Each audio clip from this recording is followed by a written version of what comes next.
Hi there! Next up in my Hogwarts Houses series we have Hufflepuff. The house of friendship and loyalty and everything nice and inclusive. And today I did a look inspired by the Hufflepuff badge, which is a combination of yellow and black. And this is the look that I came up with. Pretty basic, I wouldn't say it's simple to do because of the graphic liner, but for the eyeshadow I literally just used one shade.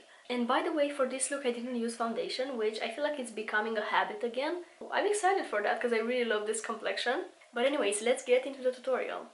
Apart from the graphic liner, the eyeshadow part is going to be pretty basic. I'm going to start as usual with a drop of concealer on my lids. I'm using the Stay Naked by Urban Decay. I'm gonna blend it in using my finger. I might use just one eyeshadow today, which is obviously going to be yellow because the Hufflepuff colors are yellow and black. I'm gonna take my Juvia's Place Zulu palette and pick up this yellow here. Since it's a matte, I'm going to use a fluffier brush. It's a Juvia's Place 005. And I'm gonna stamp this all over my lid. This color makes me so excited for spring.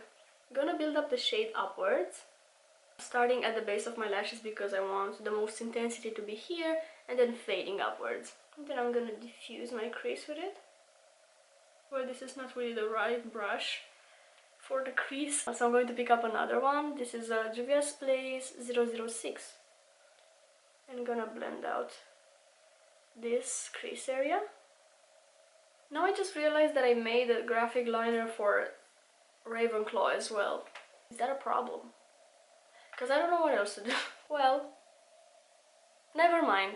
I'm going to do a graphic liner. I'm gonna use this liquid liner from Catrice. I'm gonna attempt to make it a little bit different, I guess. Different in shape. So I'm gonna start from my other corner. I think I'm going to go a bit upwards. Maybe I could do something else. Okay, I think I got another idea. So I'm gonna connect this to my crease. So I'm not going to make this into a liner, it's just a graphic situation, I guess. I don't know how to call this. It's just abstract design. I don't know. This is gonna go all over my crease.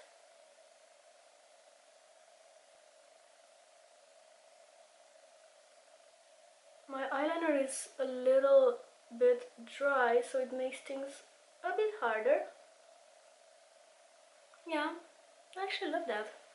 I'm moving on to the face makeup, and I tried a base, not technique, I just didn't use foundation. Again, I love how it turns out. I feel like it looks so natural, and especially when my skin is clear, I'm going to take advantage of that and wear no foundation. So I'm going to use just a bit of concealer underneath my eyes. Again, the same Stay Naked one. I'm gonna use it in the inner portion of my under eyes and a bit of that on my nose because I have a tiny bit of redness, discoloration, whatever, on my nose. I'm just gonna use my finger to blend it in.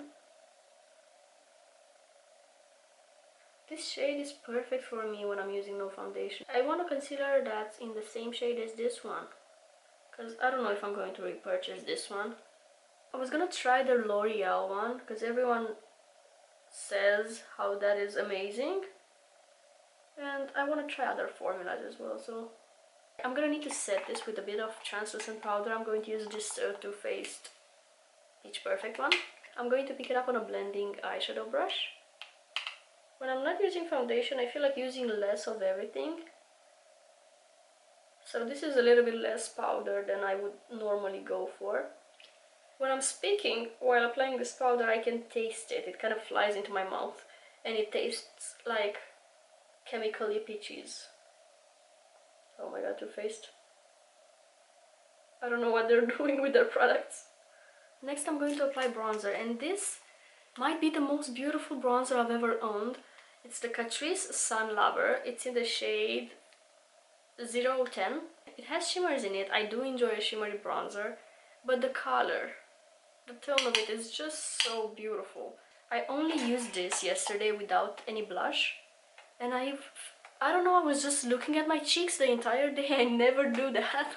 The only thing is that it's a tiny bit too dark for me. I usually have to take my time to blend it out. But that's okay with me because the end result is absolutely beautiful. So I'm just fading it upwards. Even though I think today I'm going to apply blush as well. I'm a Hufflepuff, I need to look cute and approachable. I'm gonna take my Sigma Blush Cheek Palette and I'm gonna pick this lightest shade. And I'm gonna stamp it a bit above the bronzer. It's funny because I did half of my face and now you can see a little before and after. Especially on the face, I feel like that bit of concealer and some color on my cheeks makes all the difference. I'm gonna finish off the eyes with mascara. I think I'm going to leave the lower lash line bare. I don't know why I say I think, even when I'm sure of things. I'm going to leave the lower lash line bare. I'm sure of it. It's just that I want to keep my mind open to new possibilities. I'm gonna use this new Revolution Lash Pow 5D Lash Pow mascara. I love the opening mechanism. Like that. Actually, I don't know if it's new, because I wanted to make a review on it, but I've seen that there are reviews from like 10 months ago. I think it's just new in Romania, maybe. I finished up the look off camera. For my lips I used the L'Oreal lip liner, Color Riche lip liner in the shade Seine Sunset, and this Sephora Collection lipstick, which is discontinued. Well, this is the look. I really hope you like how it came out. I'm actually having a lot of fun with this series. I feel like it's inspiring, which I need at the moment until I regain my creativity. Even though I started getting ideas for videos like in the middle of the night, and I usually take my phone and write them down. So I do have a few things in mind, fortunately. I think I'm getting back on track. Anyways, thank you so much for watching this video all the way to the end. I hope you're having a very beautiful day and I will see you next time. Bye!